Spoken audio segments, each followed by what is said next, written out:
Pwede palang ngumiti sa NBI clearance? Ayun na nga, turuan ko kayo.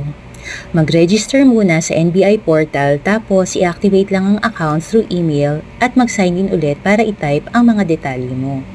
Sa babae, kailangan po ay maiden name ang gamitin. Pag okay na, apply for clearance. Ilagay ang ID number. Pumili ng branch na malapit sa'yo. Meron ito sa mga malls. Tapos, appointment date na swak sa schedule mo at kung paano magbabayad. 130 lang naman. Nagbayad ako through GCash. May dagdag, kaya 160. Dito ako pumunta sa Star Mall San Jose del Monte. Mabilis lang ang pila. Ibibigay mo lang yung reference number na makukuha online. Kahit hindi mo na i-print. Diretso ka na dito sa biometrics para sa fingerprint, signature at picture mo. Mababait naman sila rito at masikaso. Tapos next window na para sa printing kung wala ka namang hit. Ganito nga pala ang NBI clearance ng mga walang kaso.